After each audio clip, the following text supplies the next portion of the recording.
انا احكي لك على اكبر سباق انا خسرته في حياتي. ولما خسرت السباق ده انا ما خسرتوش عشان كنت اضعف واحد فيه. انا خسرته عشان كنت الاقوى. فاول ما دخلت الكلية في اول سنة حسيت ان أنا دخلت عالم جديد. كل الناس بتتسابق، اللي عايز يبقى اشطر، اللي عايز يبقى احلى، اللي عايز يبقى الشاب الروش الجامد، اللي عايز يعمل شلة طارق كابو. كنت انا بقى عايز اعمل كل ده، ان انا اجمد واحد واحلى واحد في كل الناس دي. كنت عايز اعمل كل ده ليه؟ عشان كنت عايز اغلب الناس يبقوا حواليا بنات. ساعتها ما فكرت، قلت انا مش لازم بنات بس، كنت عايز كل الناس تبقى حواليا، كل الناس شايفاني قائد، كل الناس ماشيه ورايا. وعشان اعمل ده استخدمت اساليب كتير، عملت حاجات عمري ما تخيلت ان انا كنت اعملها.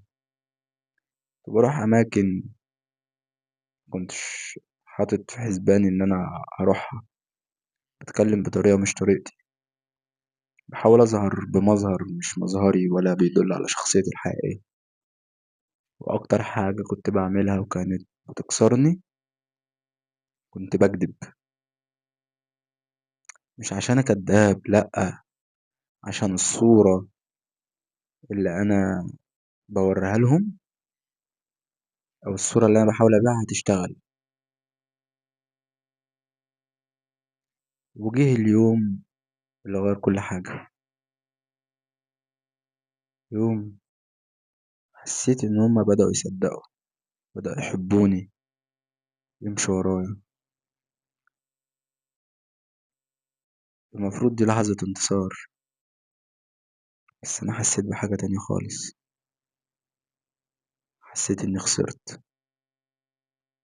خسرت عشان فهمت ان هما مش بيحبوني انا، ما بيحبوا الشخص اللي انا بعته ليهم. بجد يعني. وده اوحش نوع من انواع الوحدة. حسيت ان انا لوحدي، الشخصية الحقيقية بتاعتي، الجميلة الحلوة اللذيذة الحقيقية، وما يعرفوش عنها حاجة. فكان حواليا ناس كتير جدا، بس كنت لوحدي. كارل يونج بقى بيشرح ان الحاجة دي اسمها البرسونا. البرسونا دي كلمة لاتينية اصلا، كانت بتتقال على القناع اللي الممثلين في المسرح الروماني كانوا بيلبسوه. وده مش صدفة، عشان يونج شايف إن كل واحد فينا بيلبس أقنعة. مش عشان إحنا كدابين، لأ، لأن الحياة الاجتماعية مستحيلة من غير الأقنعة دي. وده طبيعي جدا إن أنت بتتعامل مع الدكتور بتاعك في الكلية مختلف عن ما أنت ما بتتعامل مع أصحابك، كمان مش زي ما أنت ما بتتعامل مع أخوك وأبوك وأمك. بس المشكلة بدأت لما القناع اللي أنا بلبسه بقى أقوى من شخصيتي الحقيقية، بقى أقوى من الوجه اللي تحت القناع ده. لما تصحى الصبح وأول سؤال بتسأله لنفسك مش أنا عايز إيه، لأ، بيبقى أول سؤال بتسأله لنفسك الناس دي عايزاني أبقى إيه. ده مش ذكاء اجتماعي، وهنتكلم كتير في الحلقات الجاية عن الذكاء الاجتماعي. ده بيقول لي إن أنا اتكلت من جوه، اتهلكت. وفي اللحظة دي بقى أنا قررت أنسحب، مش من الناس، قررت أنسحب من الدور اللي أنا بمثله.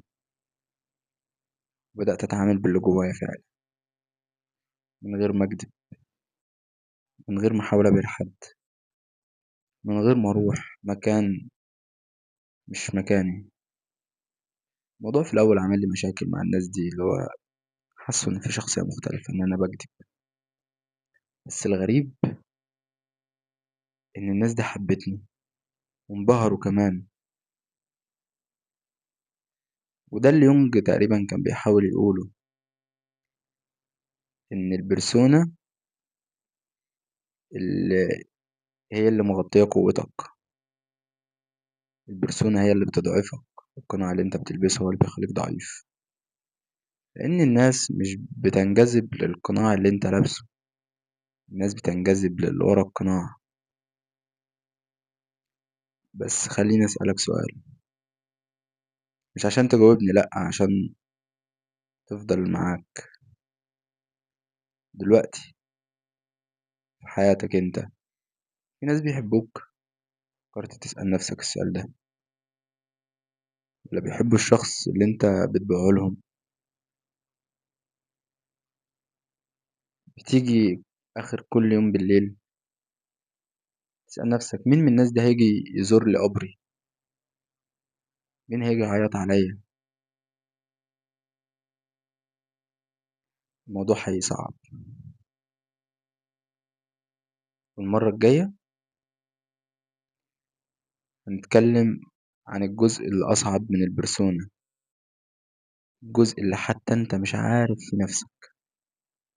تقريبا يونج كان مسميه الظل أو الشادو. وبس. فأفضل طريقة لمواجهة المشكلة مش إنك تتجنبها، إنك تسأل نفسك أنا ليه حاسس بالمشكلة، تواجهها.